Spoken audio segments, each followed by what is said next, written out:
Hello and happy Tuesday. For those of you who are new to my YouTube channel, my name is Amber Stewart. I am the owner of the Stew Project, where I help individuals maximize their living potential. More specifically, I help them overcome the mental blocks that are holding them back so they can live the life of their dreams in a body that they love. And more specifically, I help individuals who suffer from chronic stress, anxiety, burnout, or depression, and help them reach their goals without stress, frustration, or diets. All right, so today for Life Coach Tuesday, I was reading the book of Numbers with my sister for Bible study the other day, and it was the story of Moses when he was taking the Israelites in the wilderness, and they started murmuring, and this was around the time where Jesus snapped at them. They had, first of all, they were murmuring. They were like complaining about the manna that they had after having nothing. Literally God gave that to them, and they were talking about them, and then they were like, maybe we should just go back to being slaves, because we don't know like if this is making sense. The math ain't mathing, but the math never maths when you're working with God.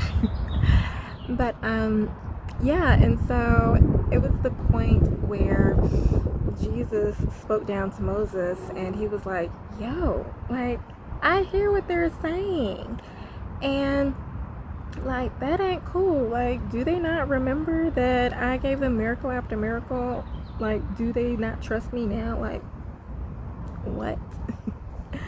And so as a result, he told them, like, okay, so y'all not going to be able to see the promised land. Y'all going to take 40 years to walk around in the wilderness for 40 years, since y'all want to murmur and just bury your whoredoms.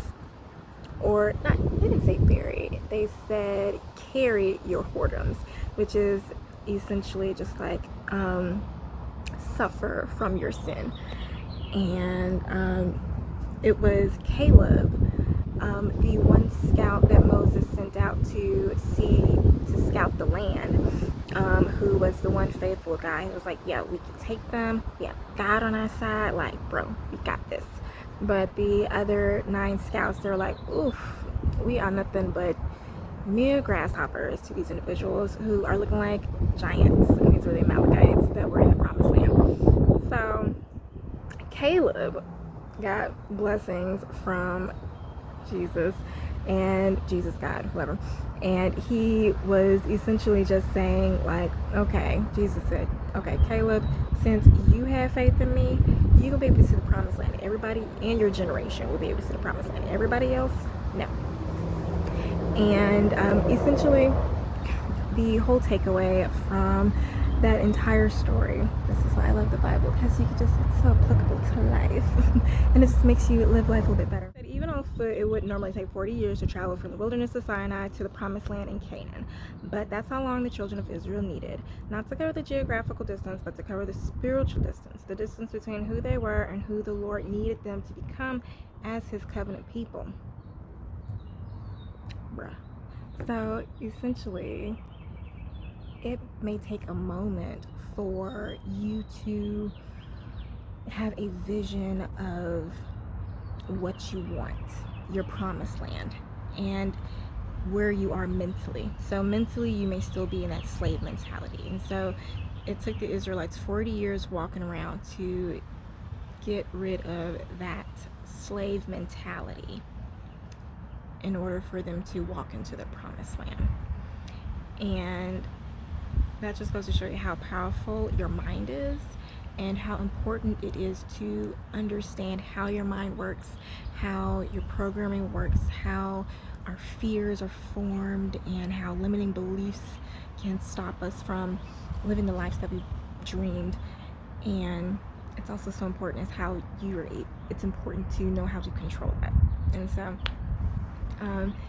alright, so I'm pretty sure you're probably wondering, like, is there a way that you can speed up this process to shift from your slave mentality to the mindset of whatever you desire, that your promised land, your dream relationship, your dream career, dream body, there are certain steps to make that shift. And that's one of the things that I coach my clients through in my Maximize Your Living Potential program.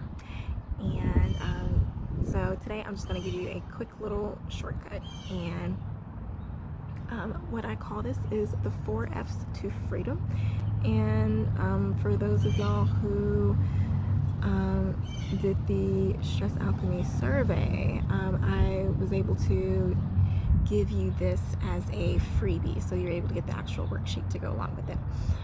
But yeah, so the 4 F's to freedom is basically a little cheat sheet to help you shift from the person you are now, or a person with the slave mentality, if you're currently stressed out, overwhelmed, living with something that you don't want, and you're like, oh, I want this so bad, I want to step into my promised land. You know what I'm talking about? 4 F's to freedom is simply 4 steps, and that would be focus, focus, futurecast or forecast, fine tune, and then follow through. So focus, forecast, fine tune, follow through. These are essentially the 4 steps to help you get from the slave mentality into your promised land without having to take 40 years of walking in the wilderness. So essentially, when it comes to focus, that is where you take a good inventory on where you are in your life, the things that you like, the things that you don't like, and just really get a sense of understanding of what it is that you want out of life. And so then the second step, futurecast or forecast, this is where you take an idea of like, okay, so I know what I don't like about my life, I know where I am now, but I would love, and you know how like when you just like daydream, or you just have like that idea in your head, and you're just like, yes, like your fantasy life. And so this is where you get your fantasy life. So the next step after that is where you fine tune. And so when you fine tune, it's like your little reality check. It's like, okay, so I know where I want to be, I know where I am now, how do I make this bridge, and what is a realistic way for me to get from where I am now to where I want to be without stress and frustration or anything crazy, or within my means, under grace and in perfect ways. And basically you create your plan, and you fine tune, and you create daily habits, and that will help you become one day closer to where you want to be. And then after that, you just follow through. And then when you follow through, you are able to just watch things unfold. And so it may be times where you have to fine tune and change the plan a little bit, and that's okay, depending on what happens. But ultimately, that's the way you make that shift. And one of the ways you can also stay aligned and make sure that you are on the right path, and you're like doing what you're supposed to be doing in life, because like you can be chasing after dreams that aren't even really your dreams. So the best way to do that is to tap into your intuition and look for spiritual guidance, and that will just make it so much more easier, because everything will feel good. And if you know you're divinely guided and supported, and you have a plan, and you're following through, and you're doing everything you're supposed to do, like, you don't have to worry about anything that comes your way that deters you. Is like, okay, so this is just showing me a detour, because everything that happens is getting you one step closer towards your goal, whether you know it or not. And it's only you that resists it. And usually resistance comes when you say, oh, I would love this, but, and you may have a long list of buts, and the idea is to break down all those buts and figure out, okay, so are these realistic buts or fake buts? I'm joking myself with this, so hopefully you're tickled too. But yeah, so that's essentially what you do. And that is exactly what I teach in my Stress Alchemy course that is coming out next week. And If you want more information about that, you can click the link below to sign up for the free masterclass that will tell you all about it, all about the program and all the services that it offers, and it'll also give you some bonuses and freebies as well. And I hope this helps, and enjoy your Tuesday.